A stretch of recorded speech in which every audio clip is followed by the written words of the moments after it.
I didn't think there could be this many references in a movie. Come with me,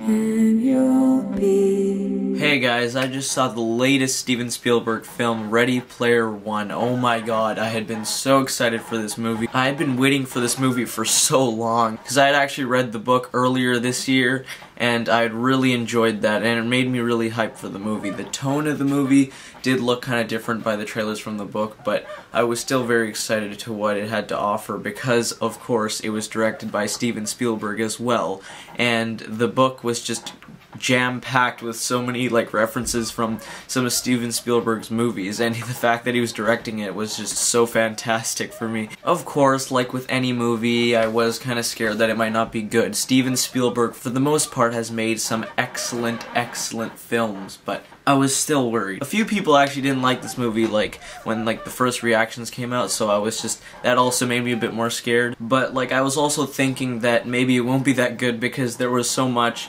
that they needed to cover from the book. One of the things, long before the movie came out, that I really wanted to see was the runtime of this movie, because I was like, maybe it's just gonna be one of those book adaptations that is just sort of made into just a shorter movie, so that everything is just kind of cramped from the book. They want to get as much as they can, but they just sort of rush the movie like that. But they really delivered.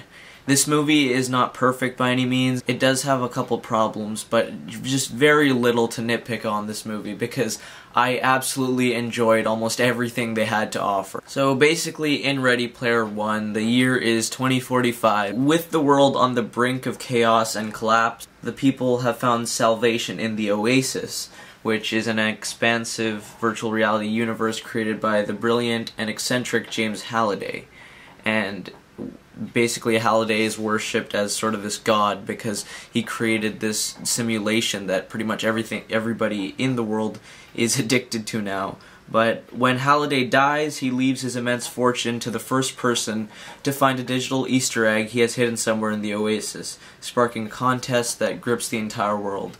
And when an unlikely young hero named Wade Watts decides to join the contest, he is hurled into a breakneck, reality-bending treasure hunt through a fantastical universe of mystery, discovery, and danger. And it's quite an adventure that is really enjoyable, trust me. If anybody watches this movie, anybody, doesn't matter who it is, if they say they didn't have even the least bit of fun watching this movie, they're lying to themselves. I'm serious. This movie is just, it is so much fun, which is what I loved about it as well. It's just so entertaining, and I was pretty much locked in the whole time, mostly because of what most people are talking about now is the references. In the book, there are quite a bit of references to 80s movies, pop culture, stuff like that, and video games. In this movie, it's there's so many references that if you think that, oh my god, I got some references spoiled for me that are gonna be in Ready Player One, nothing is spoiled for you. There's trillions of references to different video games and older movies and stuff like that in this movie. It is just absolutely fantastic. I mean, did it ever get on my nerves how many references there were? No, it really didn't. I was just so locked in, and I never wanted to take my eyes off the screen for a second, because I was just I'm gonna notice something else. Just something's gonna pop up.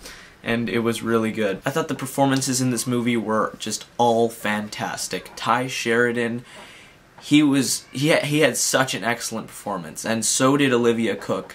And I really, there are a couple other characters I just don't want to spoil that are in the movie, because you kind of shouldn't really know how they look like, because Wade sort of meets them in the Oasis at first as their avatars. One of the other things I just loved in this movie was just the world of the Oasis, because in the Oasis you can basically be anyone and do anything you want to, and there was just so much that they had added, and it just felt like I was transported to this world.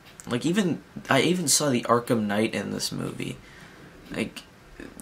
Oh my god, I spoiled a reference. There's so many references, oh my god, but I'm gonna stop talking about the references. That's been talked about probably the most about this movie, in any review. Ben Mendelsohn was a pretty fantastic villain, honestly. He really was kind of actually perfect for the role, because he just had that sort of, you know, personality about it that really did show through his performance as this sort of main boss kind of guy who was just ruining everything for our main characters. So I know I have been just praising this movie so far, and I know I do absolutely love it.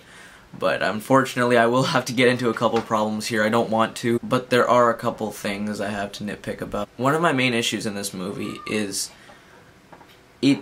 I know I don't want to be that guy who is like, oh, the book is better than the movie, because most of the time I'm not. I would much rather watch a movie and enjoy myself, like watching everything visually, than actually just sitting down and reading a book. But in the book, the characters were way more fleshed out, and the book took a lot more time to make you care about the characters, to the point where when there are these really high stakes, you just get so tense. I was tense in this movie. I actually did enjoy the movie quite a bit, as I've established a lot, but it's just that from a storytelling perspective, it was a little rushed, because you kind of, like, there's a romance in this movie, and it seems like not that long after the two just met, they're already starting to talk about loving each other just a couple scenes later. So, just, in my opinion, it was a little bit rushed, and the characters weren't as fleshed out as they were in the book.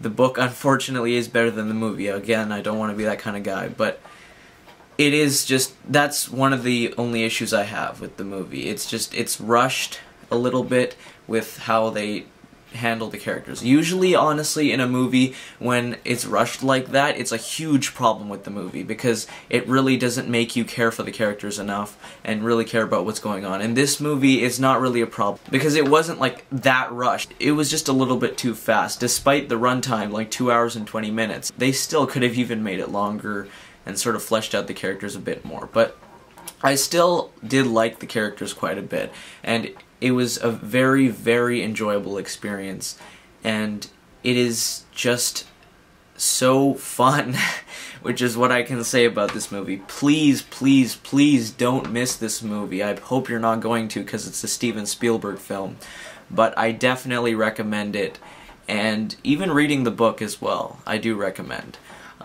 Because it is just, if you want sort of a better version of the movie, the book doesn't have as many references, but just, the book is a little better, even though I think the movie is quite awesome. Ready Player One is great, and I'm gonna give it an A-. So thank you guys so much for watching. Please subscribe, like, and share. I'd really appreciate it if you did, and as always, have a great day. Peace out!